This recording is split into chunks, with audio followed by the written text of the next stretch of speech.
Hi guys, and welcome back to History Revision Success.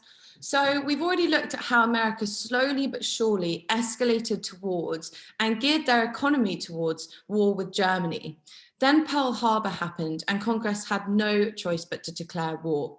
So when America joined the Second World War in 1941, Roosevelt set a target of building 50,000 fighter planes and bombers a year. This was incredibly ambitious. No country had ever made so many planes in such a short amount of time. And the head of the German Air Force even told Hitler that the Americans are very good at refrigerators and razor blades, but they cannot build airplanes. So how successful were the Americans at building weapons of war? And what impact did the war have on American society? In January 1942, the War Production Board, the WPB, was created to convert industries from peacetime work to war work. Within weeks, car companies began to build tanks and fighter planes, factories that made silk ribbons now produced parachutes, and typewriter companies converted to make machine guns. The WPB made sure that every factory received all the materials it needed to produce the most war goods in the fastest time.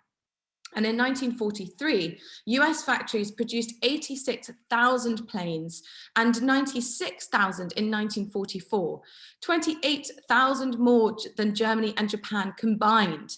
And Roosevelt's target of 50,000 planes per year had easily been smashed. In 1939, there were around 9.5 million unemployed Americans, around 17% of the potential workforce. And that figure started to drop as America began to rearm. By 1941, around 4 million had found jobs building fighter planes, battleships, and tanks. And when war broke out, unemployed men were able to join the armed forces. And people who found it difficult to find work during the Depression now found it easy to get a job. And by 1944, unemployment had dropped to just 670,000. There were also additional economic benefits as well. Farmers prospered because they supplied food to the military, and the traditional industries of coal, iron, steel, and oil were all boosted by the demands of the war. Before the war broke out, women had worked in traditional female jobs, such as nursing or teaching. But the outbreak of war provided more varied work opportunities.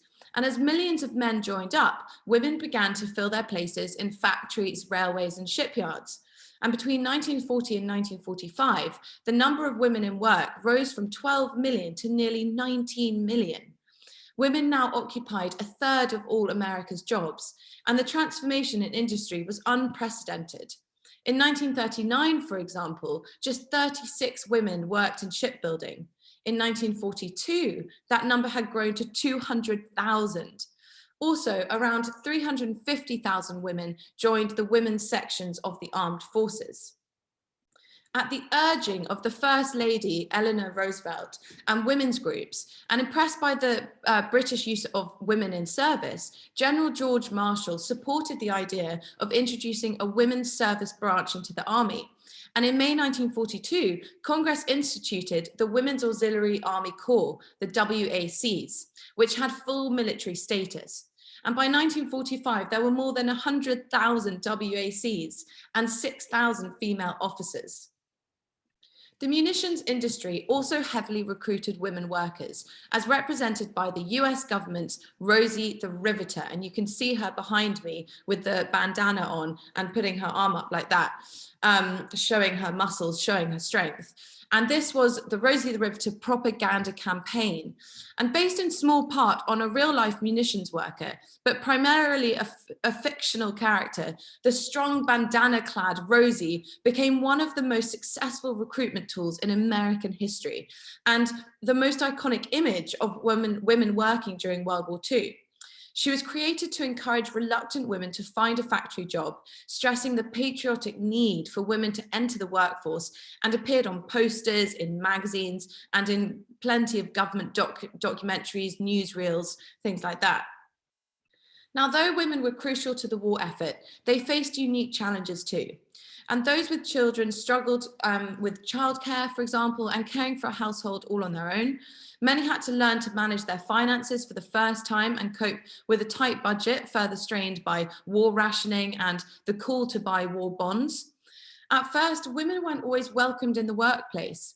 their pay continued to lag far behind their male counterparts. Female workers rarely earned more than 50% of male wages. Some men also looked down on them and felt they weren't up to handling a man's job. And they also often faced sexual harassment, long hours, and dangerous working conditions. However, even still, as women performed their jobs admirably and the demands for workers increased, men's attitudes towards them did gradually become more positive. Now, if we look at another group of people during the war, African Americans, well, because of the gap between the promise and performance of American freedom when it came to race relations, many Black people frankly felt alienated from the war effort. 2 months to the day after Pearl Harbor, the most widely read Black newspaper in America, the Pittsburgh Courier, found a way to galvanize support for civil rights and the war in an appeal to the nation.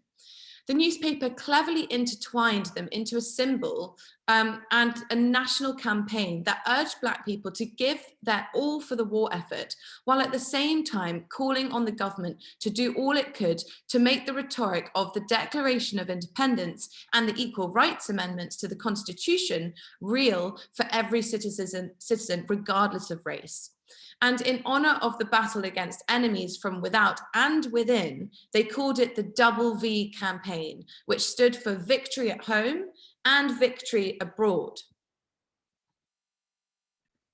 Early on in the war, a prominent African-American civil rights campaigner, Philip Randolph, planned a huge march on Washington, D.C. to protest against the treatment of African-American workers, especially in the weapons factories. He was president of the Brotherhood of Sleeping Car Porters, the BSCP, the first African-American labor union, trade union, to be affiliated with the American Federation of Labor. Founded in 1925, the BSCP aimed to improve the working conditions and treatment of African-American railroad porters and maids employed by the Pullman Company, a manufacturer and operator of railroads. The government feared the arrival of around 100,000 angry protesters. And so in return for the cancellation of the march, FDR promised to set up the Fair Employment Practice Committee, the FEPC.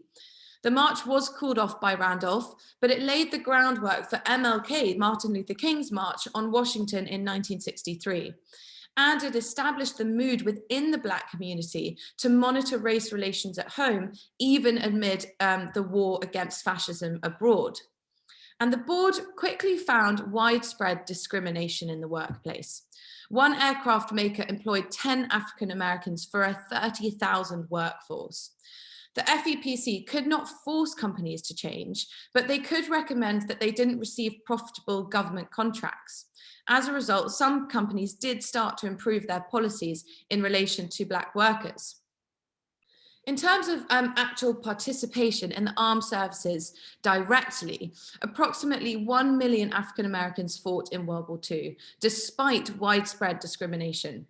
When they volunteered for duty or were drafted following the Japanese attack, they were relegated to segregated divisions and combat support roles such as cook, quartermaster, and grave digging duty. Black sailors were only allowed to work in the ship's kitchens, Black soldiers were not allowed to train as officers, and the Air Force wouldn't even train Black pilots at all. In fact, segregation in the armed forces remained official policy until President Truman changed that in 1948. Nevertheless, as the war went on, racial barriers did begin to break down and discrimination was reduced in some areas. Eventually, for example, the Air Force allowed African Americans to train as pilots, and all the armed services trained Black officers, but only in Black segregated units. And African American women could be nurses, but only to treat Black soldiers. So in some aspects, progress has been made, but also that still remains hindered in other places as well.